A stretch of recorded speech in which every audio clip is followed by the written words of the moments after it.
ոչ տարածաշրջանը եւ 8.8%-ը նշել է, որ չեմ հետեւում այս հակամարտությանը։ ԱԺ ընդդիմադիր պատիվ ունեմ խմբակցությունը հայտարարել է երկրի վարչապետ Նիկոլ Փաշինյանի իմպիչմենտի գործընթացը սկսելու մասին։ Կարծում եք կա բավարար հիմք Նիկոլ Փաշինյանի նկատմամբ իմպիչմենտի գործընթաց սկսելու համար։ 35.1%-ը նշել է, որ միանշանակ այո, ավելի շուտ այո նշել է 18.6%-ը, ավելի շուտ ոչ նշել է 9.7% եւ միանշանակ ոչ 17.8%-ը։ Գրեթե 20%-ը դժվարացել են այս հարցին պատասխանել, այստեղ իդեպ նշեմ, որ միանշանակ ոչ այդ պատասխանները չի ենթադրում, որ պատասխանողները գոհ են իշխան Նիկոլ Փաշինյանի աշխատանքով, սակայն միգուցե նրանք չեն համարում իմպիչմենտ այն գործիքը, որով կարելի է որոշակի փոփոխություններ բերել։ Եվ հարգարժան պարոն Վիգեն Հակոբյանի հարցը, ըստ ձեզ քաղաքական եւ հասարակական գործիչներից Նիկոլ Փաշինյանը ում է համարում իր գլխավոր մրցակիցը առաջիկա ընտրություններին։ 25.9%-ը նշել է Ռոբերտ Քոչարյան, 11.5% նշել է Սամվել Կարապետյան։ Ես կարծում եմ Սամվել Կարապետյանի պահով մենք քանի որ գիտենք, որ կա որոշակի սահմանափակումներ, որպեսզի Սամվել Կարապետյանը դառնա վարչապետի թեկնածու, այդ առումով որոշակի ցածր տոկոսներ համեմատած Ռոբերտ Քոչարյանին եւ նաեւ դեռ չկա այդպիսի հստակ հայտարարություն, որ ինքը սկսելու է պայքար, քաղաքական պայքար, հա։ Լևոն Քոչարյանը նշել են 4.2%, Սերժ Սարգսյանը 3.4%, Գագիկ Ծառուկյան 1.5%, Վարդան Ղուկասյան 1.1%, Էդմոն Մարուկյան 1.1% եւ Էդգար Ղազարյան 1.1%։ Գուրգեն Սիմոնյան 0.4%, Դավիթ Համբարձումյան 0.2%, Ռուբեն Վարդան 0.1%։ Ոչ մեկի նշել է 22.8%-ը եւ դժվարացել է պատասխանել 21.5%, սա կրկնվեմ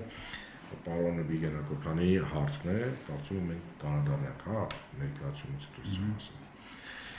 Գնահատեք Հայաստանի Հանրապետության վարչապետ Նիկոլ Փաշինյանի աշխատանքը։ Լիովին դրական գնահատել է 8.2%-ը, 13.7%-ը ավելի շուտ դրական է գնահատել, ավելի շուտ բացասական գնահատել է 18.8%-ը եւ գրեթե 50%-ը 49.1%-ը ընդհանրապես բացասական է գնահատել վարչապետի աշխատանքը, այստեղ բերված են վերջի 2 տարվա տարբերություններում իրականացված մեր հարցումների տվյալները, բայց ես նաև քննարկում եի, որ շատ ճիշտ կլինի նաև մեր կողմից, որպեսզի մենք 2018 թվականից ի վեր այս հարցը ներառել ենք տարեկան 2-3 անգամ առնվազն եւ ունենք այդ ցուցանիշները, տեսնենք ինչպիսի դինամիկա նայելուց ես կարծում եմ կտեսնենք գահավիժումը կտեսնենք, հա, այդ ցուցանիշի։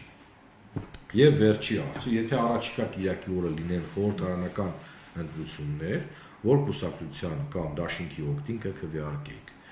Քաղաքացիական պայմանագիր կուսակցությանը նշել են 13.1%-ը, Հայաստան դաշինք նշել է 10.4%-ը, իդեպ վերջի ես երկու փուլերի ընթացքում Հայաստան դաշինքը բավականին զգալի փոփոխություններ է գրանցել։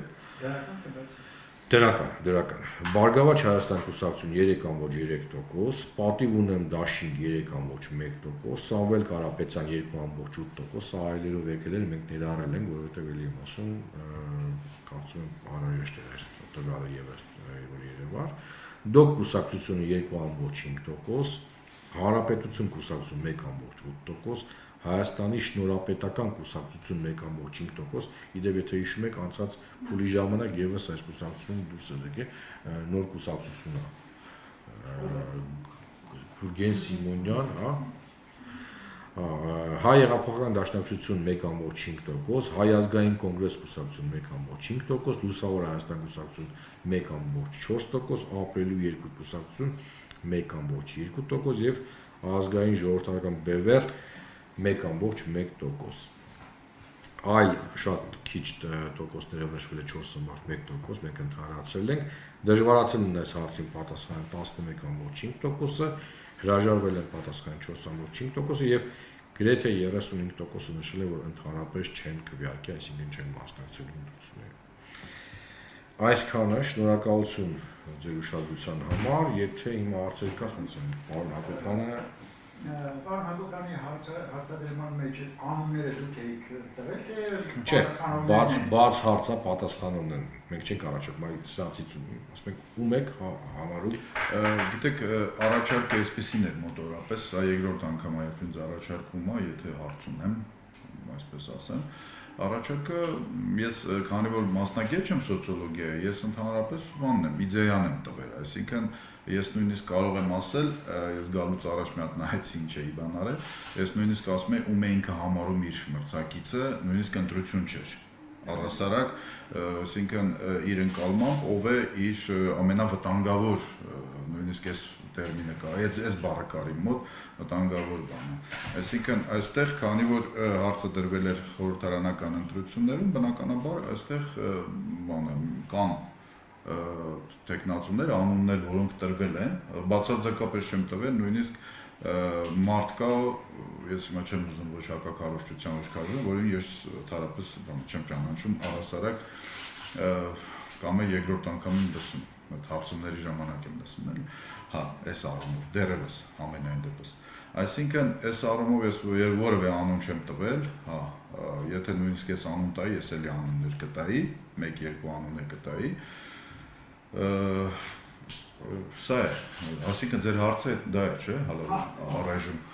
Ի հավելում, կներեք, ի հավելում, պարոն Հակոբյանի պատասխանեն, ասեմ, որ ձեր հարցը ձևակերպումը շատ հետաքրքիր է, այսինքն ոչ թե ով կլինի հաղթող կամ ով կլինի առաջատար,